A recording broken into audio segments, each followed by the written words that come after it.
À force de vouloir connecter toute la Terre, on commence à perdre le ciel, les satellites internet brouillent peu à peu les signaux de l'univers et les astronomes tirent la sonnette d'alarme. Salut les terriens, c'est Quentin, bienvenue sur le Journal de l'espace, l'émission qui fait le tour de l'actualité spatiale chaque vendredi. Aujourd'hui, on décolle direct pour les news, c'est parti.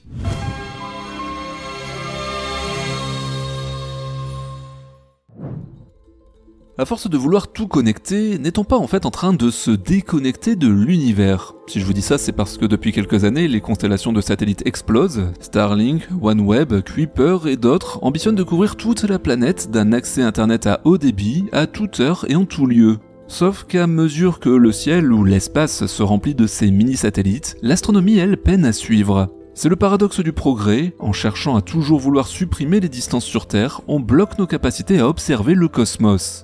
L'étude qui met le feu aux poudres met aussi les pieds dans le plat en analysant un sujet majeur et encore peu médiatisé, l'interférence croissante entre les constellations de satellites et les observations astronomiques, notamment en ondes radio.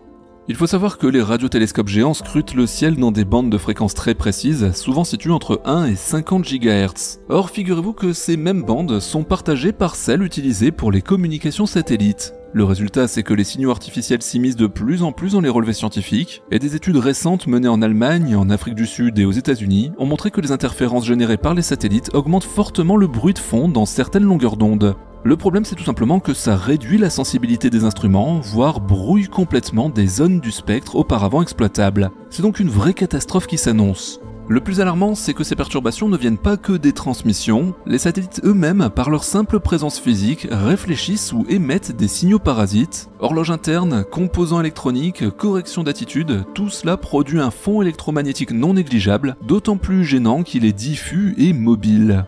Les astronomes parlent désormais d'un risque de pollution systémique, difficile à éliminer car réparti sur des milliers d'objets en mouvement constant. D'ici quelques années, on pourrait compter plus de 100 000 satellites actifs en orbite basse, et le problème, c'est que même si chacun d'eux respecte les normes d'émission, leur accumulation crée une interférence globale.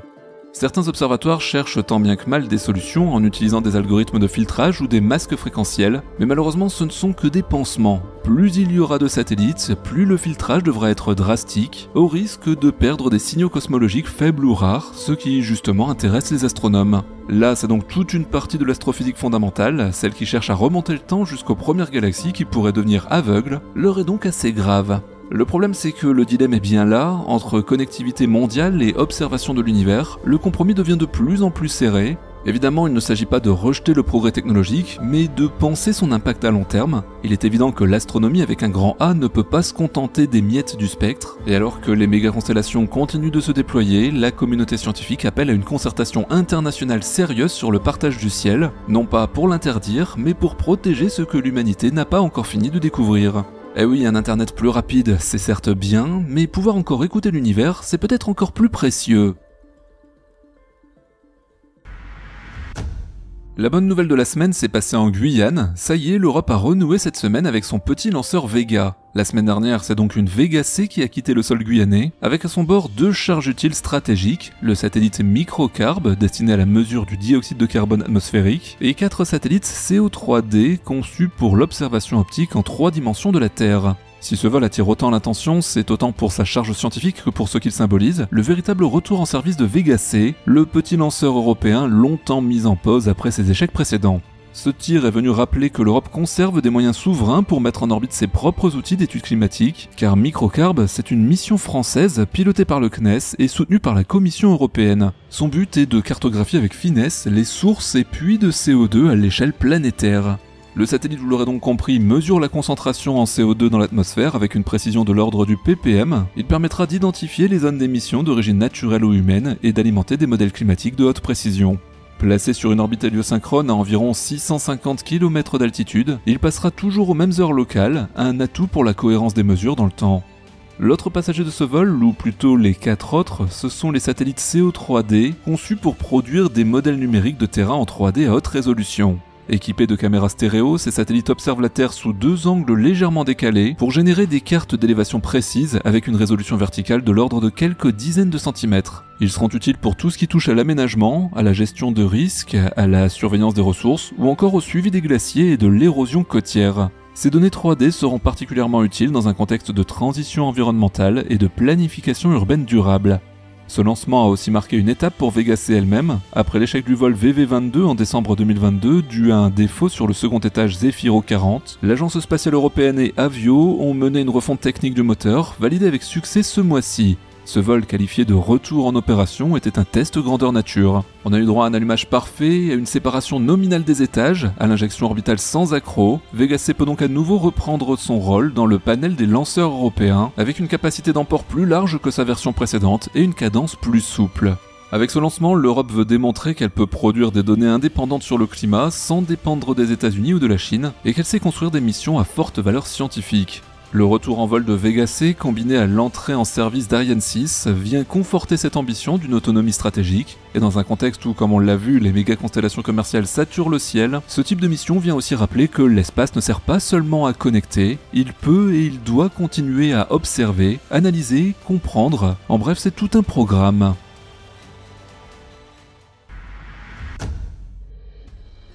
C'est un petit objet lointain, glacé, invisible à l'œil nu, et pourtant il pourrait bien faire vaciller une hypothèse cosmique vieille de 10 ans. Des astronomes viennent de découvrir un nouveau sednoïde, un drôle de nom pour un corps transneptunien à l'orbite extrêmement éloignée. Son nom officiel est 2023 KQ14, mais la communauté l'a déjà surnommé Ammonite, en hommage à sa trajectoire en spirale et à son allure fossile dans les modélisations orbitales. Bon, à première vue, ce n'est qu'un caillou glacé de plus dans les confins du système solaire, certes, mais sa trajectoire atypique vient bouleverser une théorie que beaucoup prenaient de plus en plus au sérieux, et dont vous avez peut-être déjà entendu parler, l'existence de la fameuse planète 9 dans notre système solaire. Pour mieux comprendre tout ça, un petit retour en arrière ne fait jamais de mal. Depuis les années 2010, plusieurs chercheurs ont observé que certains objets situés très au-delà de Neptune, ce qu'on appelle d'ailleurs les transneptuniens extrêmes, suivaient des trajectoires étonnamment similaires. Leurs orbites sont très allongées, avec un point de passage rapproché du Soleil, c'est ce qu'on appelle le périhélie, situé bien au-delà de la ceinture de Kuiper. Concrètement, ça signifie que leur distance minimale au Soleil reste supérieure à celle de Pluton, parfois même à plus de 70 fois la distance Terre-Soleil. Pour vous donner une idée un peu plus claire, une unité astronomique correspond à la distance moyenne entre la Terre et le Soleil, c'est environ 150 millions de kilomètres. Donc un objet à 70 unités astronomiques se trouve à plus de 10 milliards de kilomètres du Soleil. Ces transneptuniens semblent non seulement très éloignés, mais aussi étrangement alignés, un peu comme s'ils étaient influencés par un objet massif invisible, dont la gravité maintient cette cohérence orbitale. C'est de là qu'est née l'hypothèse de la planète 9, une planète géante 5 à 10 fois plus massive que la Terre, évoluant dans l'obscurité à plusieurs centaines d'unités astronomiques, loin, très loin derrière Neptune. Une planète dont on ne verrait rien directement, mais qui laisserait son empreinte dans la dynamique des petits corps glacés. Sauf que là, notre fameuse Ammonite vient tout perturber, car ce nouvel objet, bien qu'il appartienne à la même famille dite des sednoïdes, ne suit pas du tout le même schéma. Son orbite est inclinée différemment, son périhélie ne colle pas à celui des autres, et surtout son orientation ne correspond pas à l'alignement supposé. Car si la planète 9 existe et influence réellement cette population d'objets, alors tous, ou du moins la majorité, devraient partager une cohérence orbitale. C'est donc le fait qu'un objet comme Ammonite suive une trajectoire discordante qui affaiblit sérieusement cette hypothèse.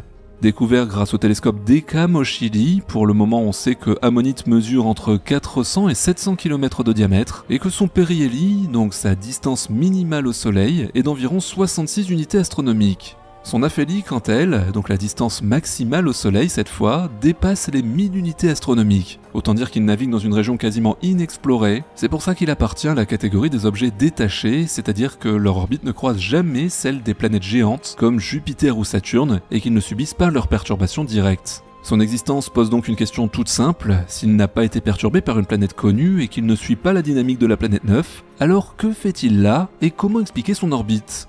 Pour répondre à ces deux questions, deux scénarios se dessinent. Le premier, c'est que des événements anciens, comme le passage d'une autre étoile proche du système solaire, ou des instabilités gravitationnelles dans les jeunes années du Soleil, auraient dispersé ces objets dans toutes les directions, de manière chaotique. Le second, plus radical, c'est qu'il n'y a jamais eu de planète 9, et que l'alignement observé chez quelques sednoïdes n'est qu'un effet de bord, une illusion statistique due au faible nombre d'objets découverts jusqu'ici.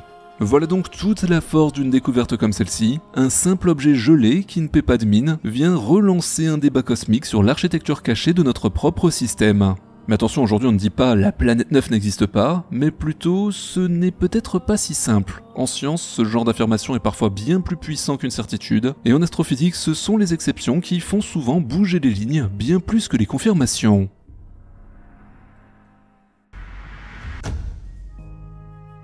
La conquête spatiale fait rêver, fascine et donne du travail à des dizaines de milliers de personnes dans le monde. Souvent, je vois dans les commentaires que l'argent utilisé pour le spatial pourrait être utilisé ailleurs, une croyance malheureusement très répandue et clairement pas justifiée. Et oui, aujourd'hui, le spatial rapporte, et beaucoup même. D'après le dernier rapport trimestriel publié par la Space Foundation, l'économie spatiale mondiale a atteint en 2024 un nouveau record absolu, 613 milliards de dollars. Une hausse de 7,4% par rapport à 2023, ce qui confirme bien que l'espace n'est plus seulement un territoire d'exploration scientifique ou militaire, mais bel et bien un pilier croissant de l'économie mondiale.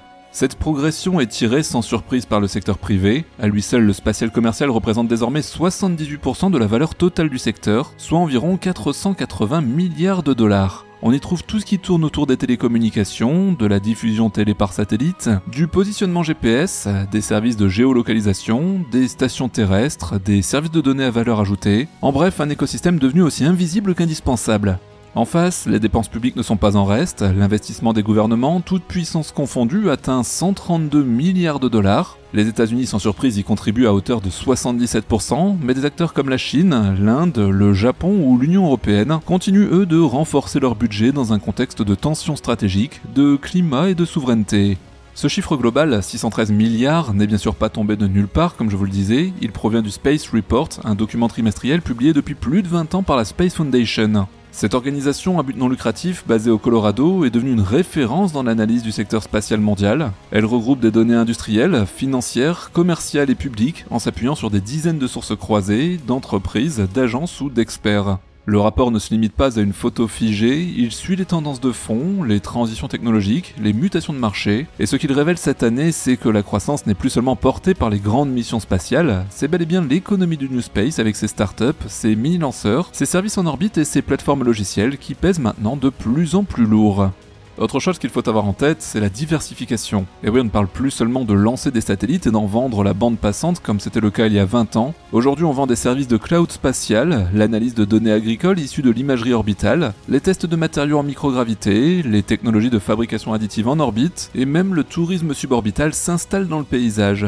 L'espace devient un territoire de business multifacette et ce virage n'est pas réservé qu'aux États-Unis. Des pays comme le Luxembourg, la Corée du Sud, les Émirats Arabes Unis ou le Canada développent des pôles spatiaux à très haute valeur ajoutée. J'avais par exemple l'occasion d'aller visiter l'ESRIC au Luxembourg, qui lui est clairement indiqué sur une chose, l'exploitation des ressources lunaires.